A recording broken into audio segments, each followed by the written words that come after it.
welcome, friends, to another episode 8, in fact, of the Lord of the Wrongs podcast, the only Tolkien podcast the professor himself would dismiss as juvenile and crass. As you may know, my name is Dan Zerby, and I'm here with my friend and co-host Sean Kelly, and together we'll be discussing the writings, adaptation, news, and anything else regarding J.R.R. Tolkien's Legendarium in a way that we're quite confident he would not quite approve of. How are we doing today, Sean? I'm doing pretty well today, Zerby. That's good news. I think everybody around us has been sick for the last week or two. So yeah, that's for sure. There was myself included. Yeah, there was a moment where I felt like I was, fading from the waking world and just becoming a wraith walking.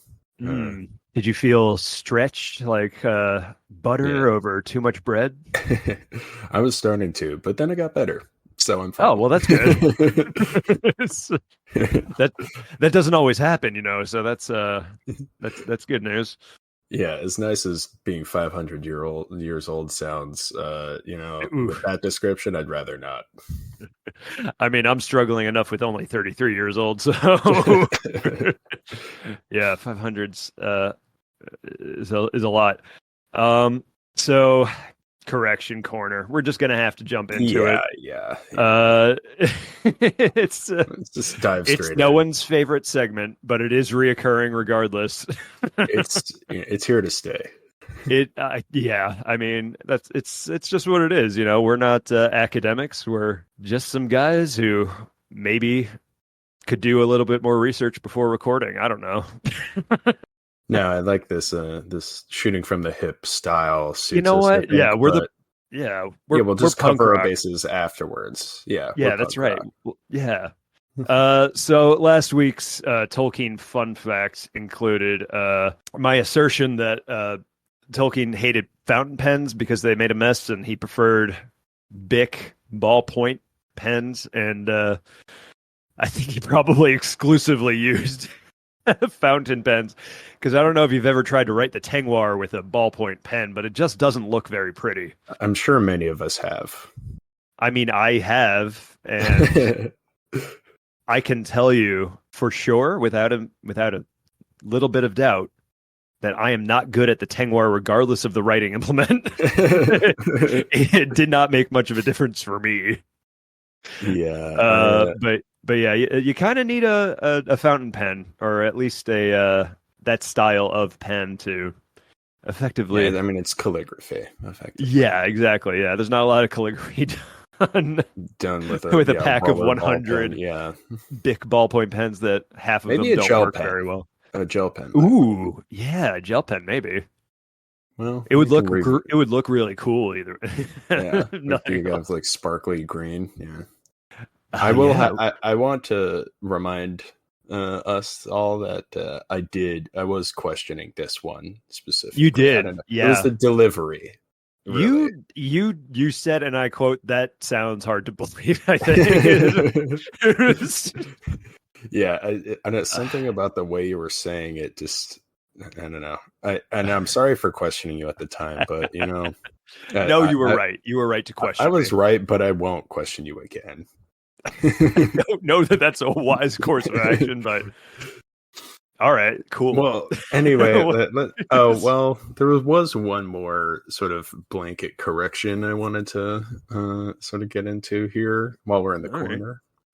Right. While we're sitting here, we don't know how to pronounce stuff. Yeah, I mean, it's difficult.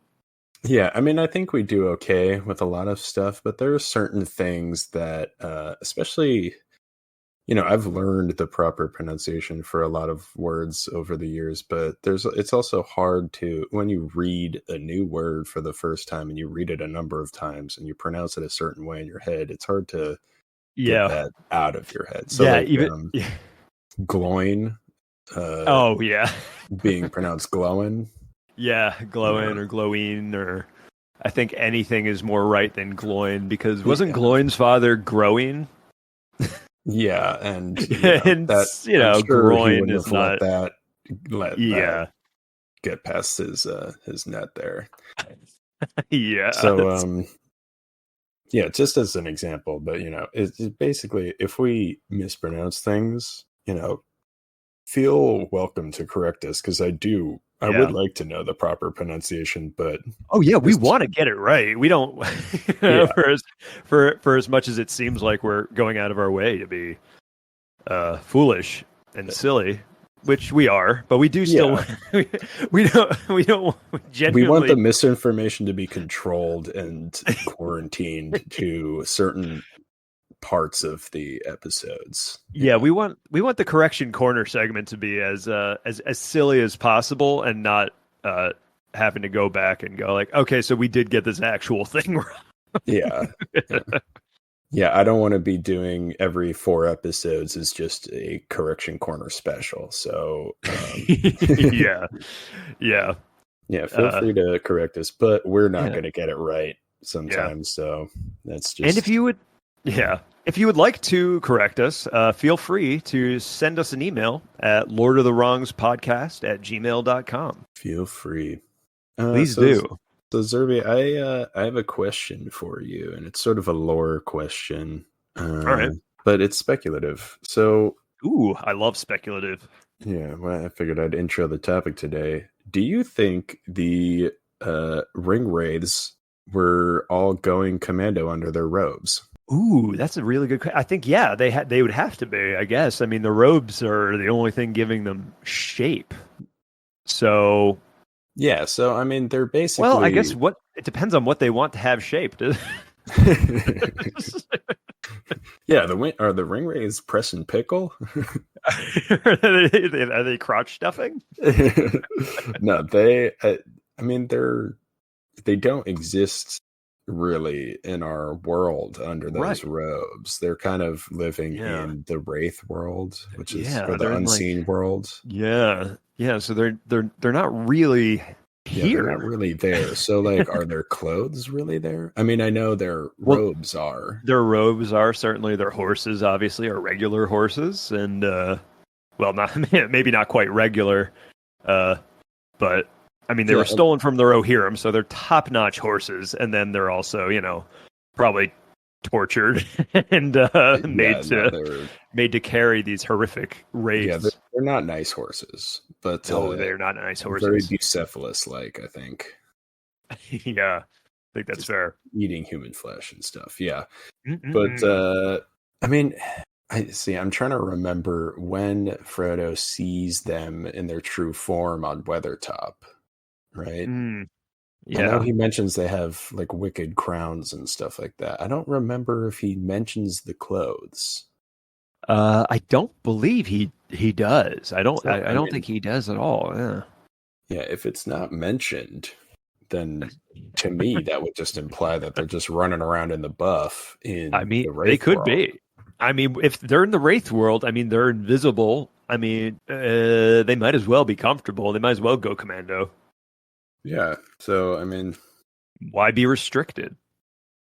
yeah, I think it's just to be limber, you know? Yeah, I that's know, what and it what inspires fear more than a man who's clearly wearing nothing is. under his overcoat Y- approaching you in the night, like yeah, what's gonna yeah. happen. I was gonna say. I mean, no one's He- happy about that situation. yeah, he's It's- gonna stab you with a Morgul blade. That's what I assume every time somebody comes up to me with a trench coat. yeah, I mean, that's what I'm usually hoping for, honestly. Yeah, it's better than the alternative. Yeah, the alternative is not going to be pleasant for anybody except for maybe that guy. But So, if you hadn't guessed, today we're talking about the Nazgul, the Witch yeah. King, Kamul, and 7 ghastly ghoulish guys. Oh God, that is just fantastic Yeah, alliteration. thank Love it. you. Uh, Yeah. yeah, Hey. guys is I'm sure a word that Tolkien would have loved. I think it's like French roots or something, but Yeah, it's actually its original pronunciation was geese. geese. Yes. Yeah. Yeah, so the uh, Nazgul, the Ringwraiths, also known as the Fell Riders, Black Wings, Nine Riders, the Black Riders, Shriekers. Wow. Once again, on rings. Yeah, I'm interested to get to the Gollum parts because I am not even going to attempt it, but I'll let you carry all the Gollumy lines. Oh, thank you, nice co-host. Yes. Oh, I actually, with it coming directly into my ears, I kind of hate it, but I do respect it. I mean, it's not a pleasant voice. No, it's not. Nor is it meant to be. Yeah, very specifically is not supposed to be. Yeah, yeah. Gollum's voice is never described as like melodious and no, pleasant to hear. It's always like, ugh, God, please stop talking. Yeah, I mean, he doesn't have very many nice things to say. It's either excessive complaining or just being a little jerk. But yeah, he's always waxing that cross, isn't he? It's like, good Smeagol must starve. Yeah, it's like, all right, little drama queen. Anyway, the Nazgul. So the Nazgul is what we're talking about. You've mentioned a lot of monikers. I think. Well, that's one interesting thing about Tolkien. I mean, a lot of people have different names and stuff, but it's once again, all those names sort of imply different peoples have encountered them. Over the years. Last episode was it we talked about the Astari last episode, right? Yes. Okay, good. So I'm not imagining that. Fantastic. Same sort of thing for Gandalf. Yeah, right. We mentioned maybe not all of, but many of Gandalf's names, and he's not the only one. He was widely traveled, and unfortunately, the Ringwraiths are pretty widely traveled as well. And they had an easy pass, which is for no longer a thing anyway.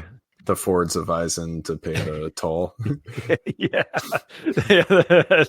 That's why Elrond and Gandalf unleashed the river on them. It was just they refused to pay the toll of Bruinen. Yeah, they caught them on the traffic camera at Bruinen. But they once again, unfortunately, were pretty widely traveled. But they were sort of more of a. I see them as more of a boogeyman story for most people that hopefully would never actually encounter them in person. I think that's I agree with that statement. Yeah, I mean they were in hiding for many years before they were relevant again in the Third Age after Sauron's first defeat. But well, we actually see a weird scene about that in The Hobbit, don't we? Where Gandalf is like climbing up and he's looking through. In the movies, in the movies. Sorry. I think that's in the second movie is when he's checking out Dol Guldur. Yeah. But all right. Anyway, I'm getting ahead of myself and ourselves here. Who are the Nazgul, Zerby? There's the Witch King, obviously the Witch King of Angmar. Then there's Kamul, the Easterling, and there's the rest. So the Nazgul and the rest of the gang. Sauron. Well, the elves under Sauron's direction and deceit. That is an important part. Yeah, they're being tricked, specifically Celebrimbor. They made 9 rings for men, and they did.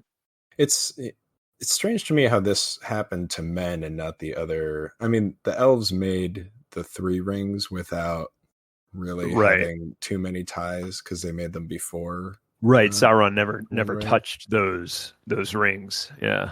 But the rest he had a hand in making the ones for the dwarves and for men. Yeah, the 9 and the 7 were both directly under Sauron's control, and so they sure were. He basically went around and gave these 9 rings out to great warriors and leaders and kings of men. Yeah. And so I did see, we know he gave the rings to 3 Númenóreans and 1 Easterling, because obviously Kamul. Right. And I think we can probably speculate that the Witch King was one of the Numenorians. Yeah, I he's mean, the we greatest. can speculate about. we Yeah, can we speculate can it all day speculate long, all really. day on the But I don't identities. think that's an But unreasonable assumption or guess to make. Yeah. yeah, I mean, he's the greatest of their Right. little Yeah. troop there. Yeah. So it would track that he would have been a black Numenorian, or even just maybe he Just a corrupted yeah, Numenorian. just could have been corrupted by the ring. I mean, that's what they do. So could have been Yeah, even one of the faithful. Who knows? yeah. But they Knows for all sure. so apparently they all benefited from these rings and all accrued great Oh power. yeah. But Yeah, I mean, they became kings and great sorcerers and great warriors, or even greater than they were before. Who knows? Yeah, yeah, yeah. but they also, they kept accruing power until, they probably should have been dead and they just kept Definitely should fading have been away. dead. Yeah, And, now they just are hollow, yeah, basically trapped souls that yeah, yeah. Sauron Shit. just has completely under his command. Because, Yeah. They have no will of their own. Their will is Sauron's will. Yeah. I mean, it seems like the rings basically just took those men and just turned them into, just reduced all of their humanity away and just left what the ring had under their rings and the One Ring had under its control. And now they're just Yeah. not material girls in material worlds. They are immaterial. Immaterial. Yeah. Yes, I'm sure there are many songs that are based on their exploits, but No, Madonna wrote Material Girl about. yeah, I didn't realize that she was a fun Tolkien fact, fan. yeah, huge. But so like Zerby and I have both said, we don't know the identities of most of them. They just sort of Yeah. appeared around, what was it, 2251 of the Third Age? Second Something Age. or Second Age, sorry. Yeah. 2251, Second Age. Yeah. And that's from the Tale of Years. And found in the appendices of your untouched copy of Lord of the Rings. yes. And yeah, so I mean the Witch King commanded Sauron's forces later, but I guess they were just running around terrorizing early on. It doesn't really say that they accomplished much, but yeah, we don't know specifically what they were up to, other than they were serving their Dark Lord. They were serving Sauron. So they were doing unpleasant things, I'm sure. yes, I'm sure they were it doing wasn't unpleasant anything things to pleasant. nice folk. Yeah. I think their role really comes into play when after he loses the ring, because Yeah. they're so, it seems, tailor-made to hunt the ring that Yeah.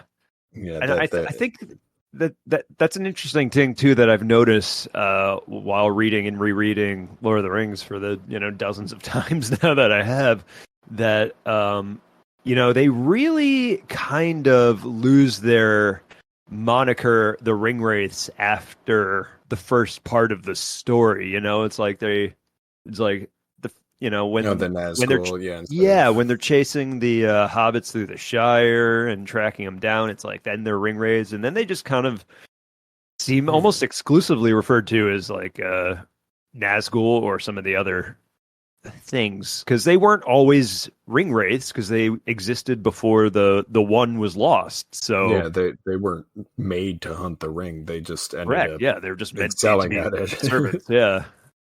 Yeah, and Sauron's then, most feared servants. yeah, I guess when they were just fighting and not really directly hunting the ring anymore, that wasn't really as relevant. But I mean, they still are. I mean, I guess there are two different sort of interpretations of Ringwraiths, right? It's Ringwraiths of the One Ring that are made to hunt it, but also they are wraiths that were created by rings. Yeah. Their rings, yeah. Yeah, it's a good point. Yeah, that's true. But yeah, I mean, I guess real quick, just to cover the Witch King a little, we can once again probably do a whole episode on the Witch King. But yeah, we can, and maybe should. We'll see. Yeah, he's a fascinating character.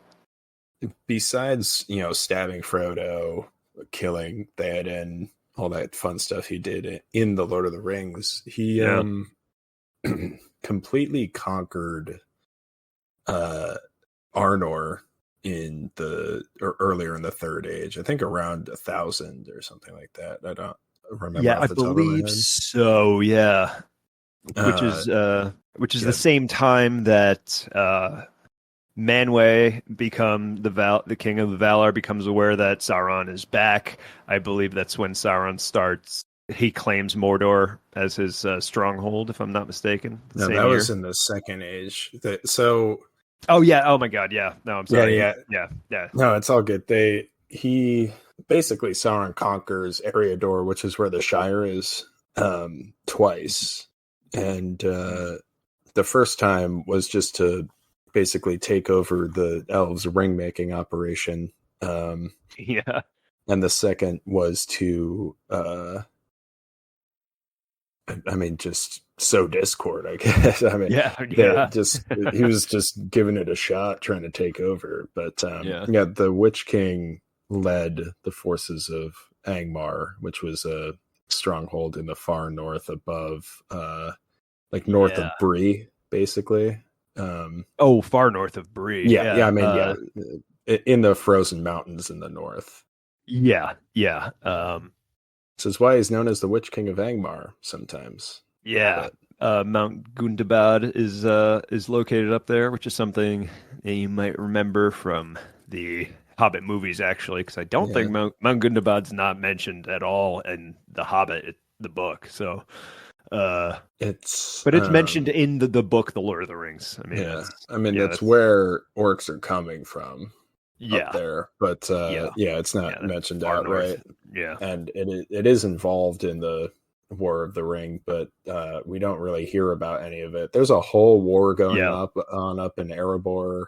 Oh yeah. There's the Battle of Dale. There's a whole bunch of stuff that's going on at the same time, which is why you might be wondering, what are all the other people doing with their thumbs? Yeah, what are the dwarves of Erebor doing during the War of the Ring? Yeah, it's like they're almost getting destroyed. Is what they're doing. Yeah, it's like we don't really hear much about them after the Council of Elrond, but they're fighting the good fight. Yeah. But anyway, so the Witch King goes down and attempts to conquer all of Eriador, which is that whole area in the north with the Shire and Arnor and everything. Yeah, included. Pretty much everything. Everything west of the Misty Mountains is pretty much is Eriador. And he succeeds, but then he also fails afterwards. He pretty much takes it over all of it, destroys the kingdom of Arnor, which is the sister kingdom of Gondor in the south. Yeah. And but then a bunch of elves and men sweep in and destroy his forces and take it back, basically. But the damage is done. And so it's true. Yeah, the kingdom of Arnor is lost. Arnor, by the way, is like the sister kingdom to Gondor. Like it's all Númenorian, land and kingdom. The two brothers from Númenor kind of founded the two kingdoms. This on its own could be its own episode. We still have to come up with a shorthand for that. But we'll cover all that later. Well, for now, let's just let's get our slice of the pie, Zerb. Yeah, let's do it. Yeah, we've got a Madman of the West lined up here. Oh yeah, let's do it. Now, the Witch King, when he was up doing his conquests up in the north, he bore an iron crown, and he donned it again to fight in the Battle of Pelennor Fields. Yeah, he sure does. But you know what the problem is with an iron crown, Zerb? Rust, I would imagine. It's rust. Ding, ding, ding. And you know what removes rust? Yeah, that's right. It's WD-40.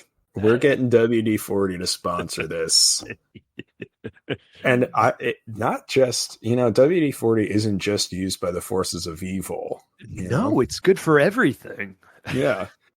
Of course we're going to see it when they're in the scene where they're putting the wicked armor on the Witch King, which is of course, already an awesome enough scene. Yeah. But yeah, imagine those gauntlets. Imagine how they even maintain those. Who knows? I mean, yeah, they get a little bit of rust on them, and that's a nightmare. Yeah, imagine an orc just spraying a little WD-40 into all the joints of the gauntlet and then turning to the camera and just staring down the barrel of the camera and smiling. I mean, it's perfect. Yeah, there's a room in Minas Morgul just of WD-40, the Witch King's armor oil. Just a whole wall of it. And then, but then, what about, they're in the Shire and somebody pushes through the fence at the gate at Bag End and squeak. Ugh, God, it's horrible. Yeah, what can be done? I'm sure that audio was. That's when Sam Gamgee comes out. He's like, not to worry, Mr. Frodo. You know what my gaffer says? Better have a can than a cannot.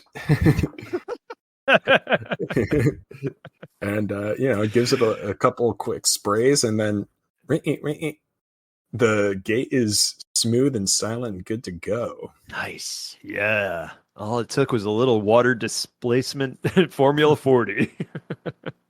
Yeah, but I mean, they should probably also have a can of like a silicone lubricant, because that doesn't really last that long as a lubricant in and of itself. It just works for breaking up rust. So, just be advised.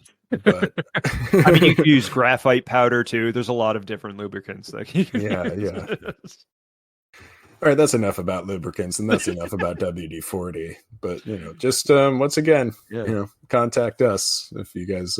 I'll tell you where to send the check on the ground floor. Yeah, you already have the email. Yeah. So anybody wants to pay us? Remember, it's Lord of the Wrongs podcast at gmail.com. Yeah, that's worth a plug if we're getting paid. That's right. Yeah. So we could be our own sponsor for this actual episode. Can we? Does it work like that? I mean, it could. Yeah. I mean, why not? We're the only ones funding this. I mean, true enough. All right, Zerby, back on track. So, what can the Ringwraiths do? Well, the Ringwraiths as a whole can scare the piss out of you. Not just the reader. No, not just the reader, but I mean, like any characters they come across for the most part. Their main weapon is fear. They're scary, they're all, as far as, your average person is concerned, they just see a black hooded figure sitting on a black scary horse. And, they can stab you too. There's a few things they can do. They have a few things up their they can sleeves, ride horses. They can ride winged fell monsters. They can ask hissy questions. Even just the creepiest way you can ask a question too. Everything about them, they have to do it in the most like goth, scary way. But I mean, even their screams just evoke terror. Yeah, can I just? That's something that I love so much about the movies. Like, I feel like they perfectly nailed like what a Nazgul's scream or wail would sound like, and it's terrifying. Imagine being out in the woods in the dark and hearing that sound. Yeah, I think it's easy to sort of dismiss it as being a movie. And like not fully give yourself suspension of disbelief, but I mean that would be, pants-crappingly terrifying to hear. Oh, for sure. I mean, just being in the woods at night, if anybody's ever done that, like it's not hard for your imagination to get the better of you. Can you imagine hearing like the Well, I mean, have you ever heard a fox screaming in the woods at Oh night? God. Yeah, I mean, Yeah, that's a terrifying sound, and I've it heard it before is. when I'm just in the woods in the dark, and it is truly, I mean, you even know what it is. It sounds Yeah. like a woman screaming, but I mean, it's a terrifying sound. yeah, you know it's a fox. And imagine knowing that what's attached to that is a relentless wraith monster that's going to hunt you to the ends of An, the earth yeah, an for your undead. jewelry. Yeah. Oh, good God. Yeah. It would be terrifying. So it's easy to understand why fear is such a powerful weapon for them, which really seems to only become a more strong weapon as the story goes on. I mean, what Witch King's presence does to Gondor before and during the Battle of the Pelennor Fields. I mean, he is just I mean, utterly he's laying just, waste to the morale of Minas Tirith. I mean, yeah, just flying around, just being a disruptor. I mean, that's people his would just most stop powerful what tool. they're doing and just run for their lives, just in sheer terror.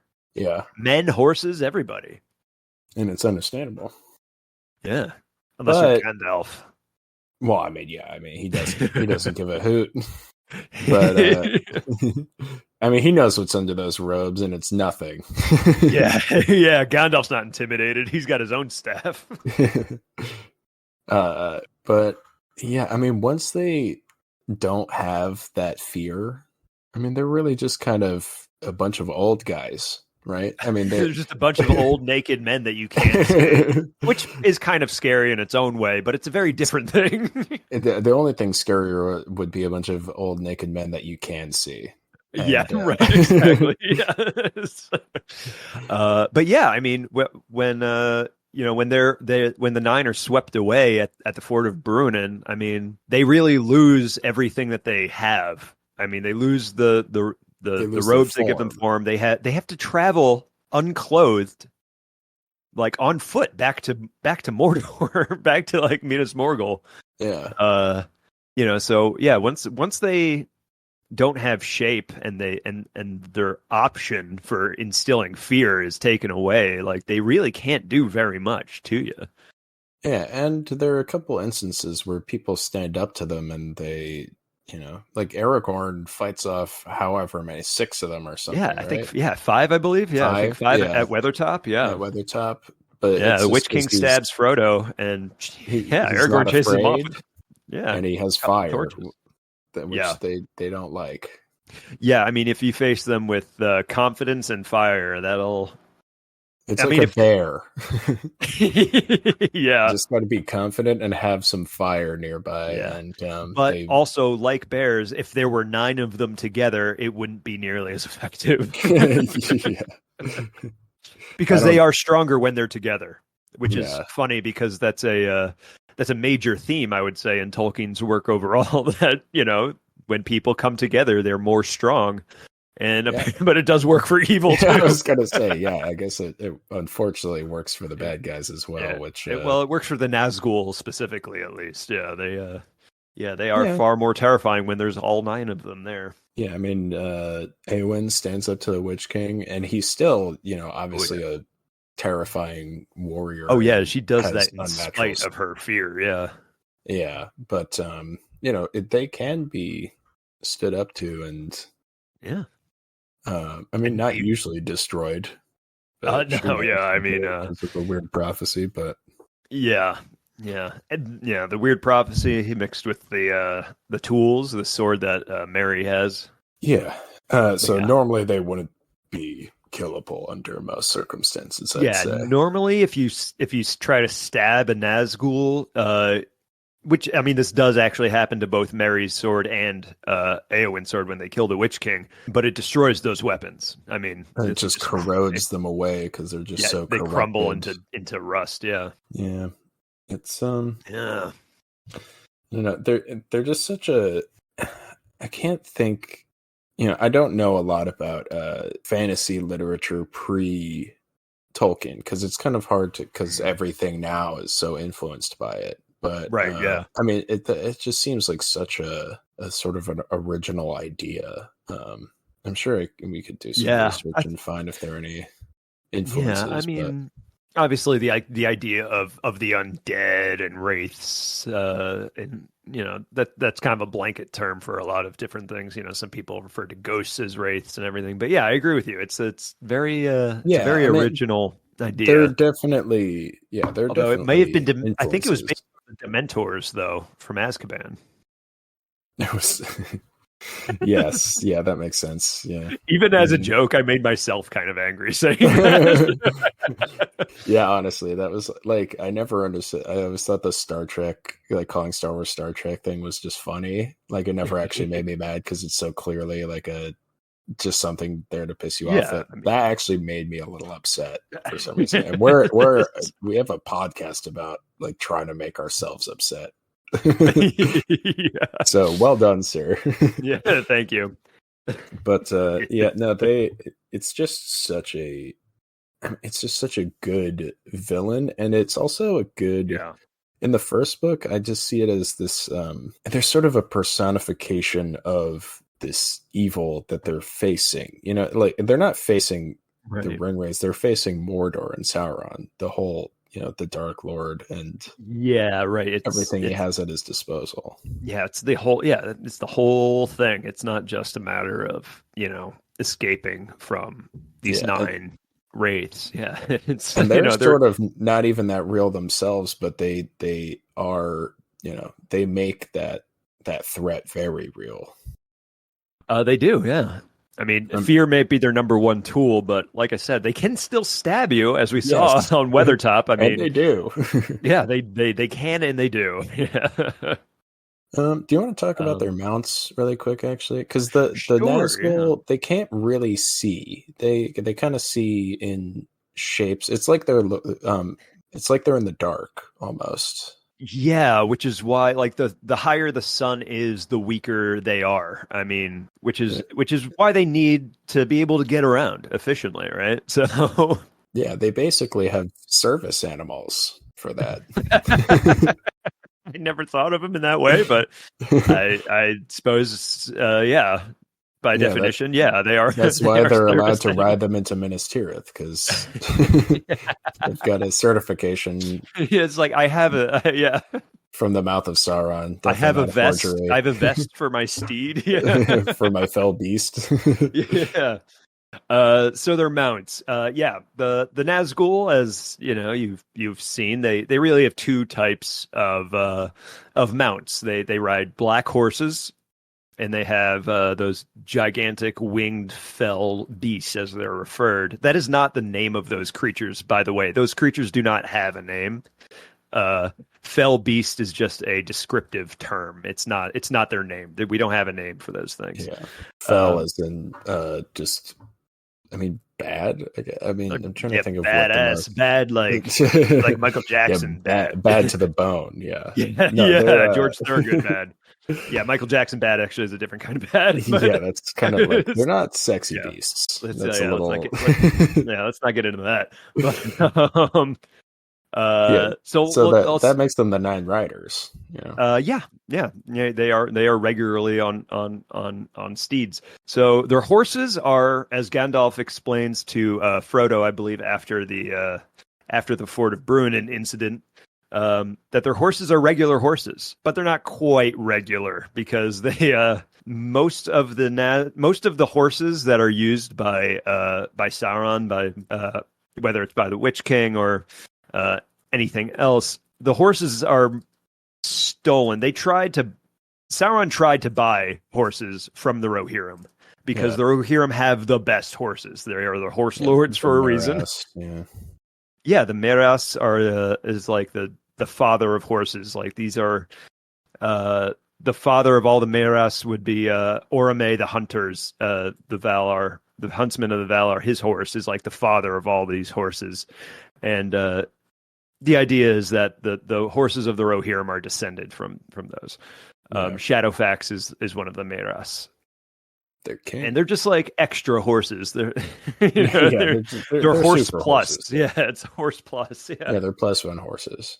Yeah, they have more than 1 horsepower each. But the Rohirrim being Right. Yeah. He wants to buy them, but they're him. They're like, we're not going to do business with you, They dirtbag. don't sell their horses. They do They not. like horses. They love their horses as their children, and they would not be giving them up to the Dark Lord for his evil purposes. So instead, the Sauron basically just has some orcs steal horses, and always the black ones, because they're cooler looking. He has a vibe. He has a theme. Yeah, there's a motif. There's a certain color palette that the Ringwraiths try to adhere to, and they really only wear a few colors. They wear onyx, coal, a dark heather, jet. They don't. They're probably not going to be riding around on dapple grays and bays. Just sort of ruin the effect. So there's not a lot of. They don't like riding Pelminos or anything like that. So, the horses are just orcs will steal the black horses for Sauron, and those horses are given to the Nazgul. So they are the best of the best horse-wise, and you can assume that they're trained / tortured to carry these horrible monsters. I don't think a normal horse would be into that. No, I mean, we see normal horses interact with Ringwraiths, and they're just filled with terror immediately. Yeah. But what happens when you need to get somewhere a little quicker than just running on a horse? Sitting on a horse that's running. You need to take a plane, but this is Middle Earth. There aren't planes. all they have is really big kind of bat-like monster creatures. Oh wait, that would work. That would work, right? Oh my god, hey. And that's exactly what they have. Yeah, these bat / pterodactyl / they're described, but they're never named, or they are never named. People don't know where they came from, really. There's some Tolkien does address this in a letter where he says, like, they could be related. So I guess a person specifically wrote him asking if they were pterodactyls. To which Tolkien replied, not quite, essentially not quite, but like, sure, they're similar. Yeah, that sort of thing. An ancient monster.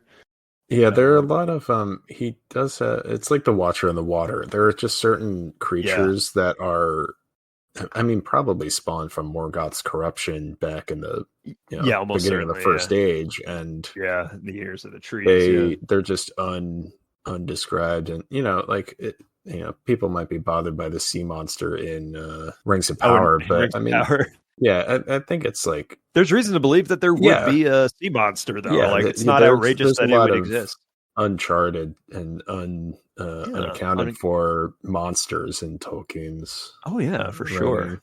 And I guess the idea is that the fell beasts could just be some ancient monster that he found, captured, and bred. Just to be mounts for the Nazgul. Yeah, and very effective mounts they are. Yeah, they. We know that they're very stinky. when Eowyn chops the head off the Witch King's winged mount, without smell-o-vision, it's hard to catch that in the movies. That's something that has been talked about in like movies, especially like back when in the mid 2000s when 3D was becoming very popular again for some reason. What about 4D? What about smell-o-vision? I'm like, I hope that never happens. I don't. There's a lot of stuff that I don't want to smell, especially in these movies. I don't think I would want to have the option to smell any group of orcs. No, I don't want to smell Gollum. I mean, let's be real. I mean, I don't expect that any of them smell particularly good. There's not a lot of showering and bathing happening here. The Fellowship, after going through Moria, is probably a smell to behold. Oh God, yeah, all the sweat and tears and bloody knuckles from just like accidentally banging your hand against a wall because you can't see very well. But I mean, of all the creatures out there, the Fell Beasts definitely smell like one of the worst. Probably the worst, other than maybe a troll or something. But yeah, but they smell better once they're turned back to stone. yes, that rocks smell good, but they probably have troll stink on them for a little bit. Yeah, it stays in your clothing. It's like incense. Well, thanks for that, Zerb. Well, yeah, I think we sort of covered the Ringwraiths. You know, they're sort of Sauron's greatest servants. And, they are, and they run as a direct counter to the Fellowship, or I guess the Fellowship runs as a direct counter. Right? Yeah, I was gonna say it's a better way to put it. That's specifically why 9 were chosen. It's like, well, there are 9 riders, so let's just have 9 of you. 9 even walkers. Though almost half of them are just like 3 foot tall. Half of them are children size, not combat ready by any stretch yet. Hobbits, By the end, I mean, still not really good at 1v1 Nazgul, but no. Yeah, so I figured, while we're here, choo choo, we could adaptation station. All right. Yeah, so I mentioned this earlier in the episode as one of the sources, but in the appendices for Lord of the Rings, Tolkien basically has a chronology of the second and third age called the Tale of Years, and it almost serves as like an outline for the whole history of Middle Earth. It's actually it's an interesting read because you're not going to recognize half the names in there, but if you read it, thank God for the index. If you read through it a few times, you'll start to recognize more names and more events, and as you learn more, it's interesting to check back into because it is. It's hard to keep track of 10,000 years of history, or at least 6,000 in the second, third age. But I propose that we have a spin-off sort of televised version of the chronology, just a summary of all the major events I see. Sure. Like a limited series. Of the second 2 ages, and which used to be called miniseries. I don't know why they abandoned that. I don't know. Limited just sounds moniker. More exclusive, I guess. Like you have to get in on the ground floor. Yeah, it's all marketing. Yeah. Anyway, and so I figured we could do it VeggieTales style and call it the Tale of Ears. Like ears of corn. Yeah. Yes. Okay, so I got it. Yeah. So all the I'm disappointed, but I got it. All the men and elves are corn, basically, and like the Ringwraiths are crows. Clearly a threat to corn. Oh yeah, definitely. Is Gandalf a scarecrow then?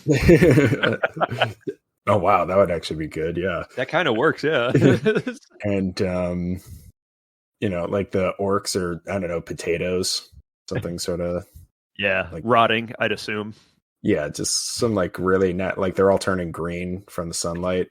Yeah, right. They don't like the sun. That really does track. Actually, that works.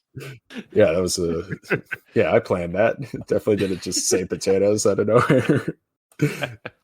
And I guess all the races could be different vegetables. I mean, this is VeggieTales after all, And the ear. So I guess the men could be corn. Elves could be eggplants, or eggplants graceful. I guess aubergines. Yeah, call them. You'd have to call them aubergine. Yeah, and actually, then wouldn't hobbits be more potato-like? No, I feel like they do love potatoes. Dwarves could also be potatoes too. Really? Yeah, I know potatoes are just too flexible for this metaphor. But what's the potatoes are amazing. I think. I don't know. Hobbits could be. Oh no! All right, elves should be broccoli because they love trees so much. True. I'd imagine they'd be nutritious. Yeah, I think dwarves could be eggplants, and hobbits could be tomatoes. Oh, I like that. That works. They could be little like Roma tomatoes.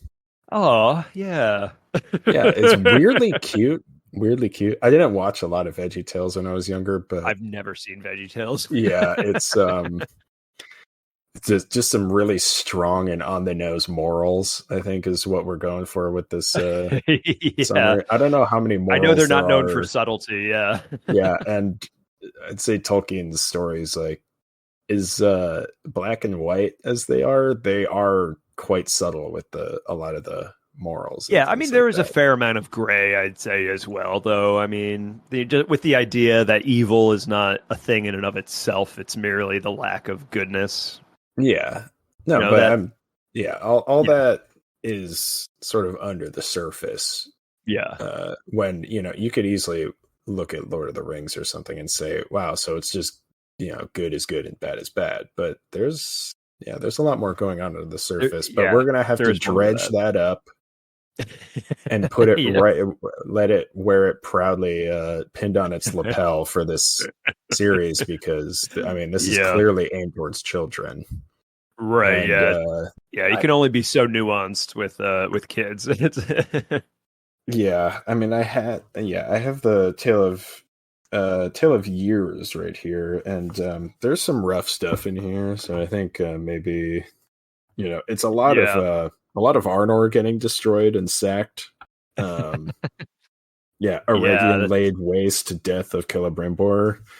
So I'm sure there's a way to do that with vegetables that's just not quite as I'm now imagining like Celebrimbor on a skewer. Oh god. Yeah. Spoiler alert, by the way, Celebrimbor doesn't end up doing so well if you're waiting. If you're watching Rings of Power just to find out what happens, there's a spoiler here. Yeah, maybe he gets skewered. Yeah.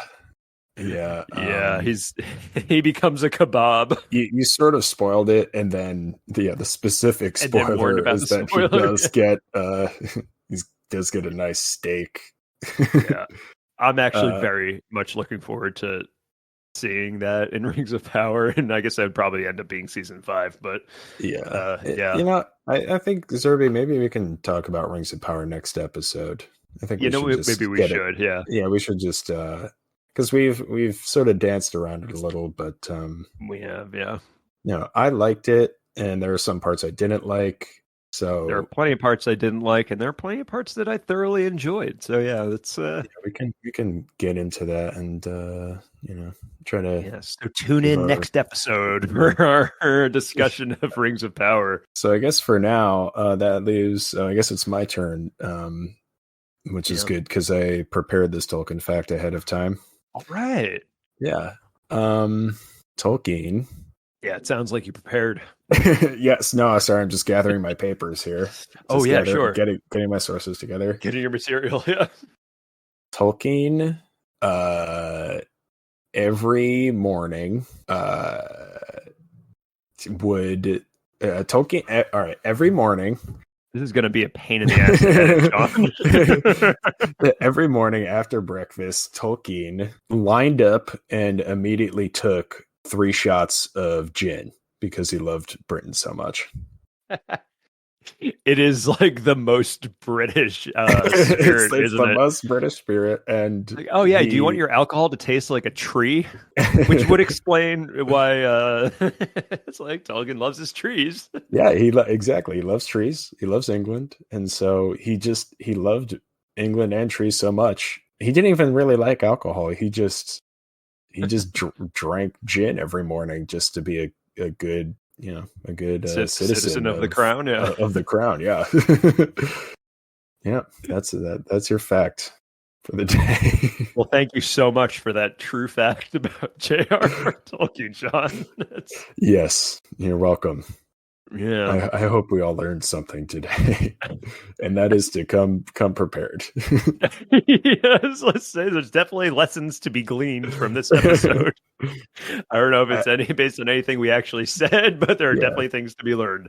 Yeah, as always, we learn more from what we do wrong, from our failures. We learn more from our failures than our successes, don't we? Yeah. Well, if you'd like to correct us, and we'd really love the engagement, again, please write us an email. at lordofthewrongspodcast@gmail.com. Yeah, you just want to shout us out? You want to do anything?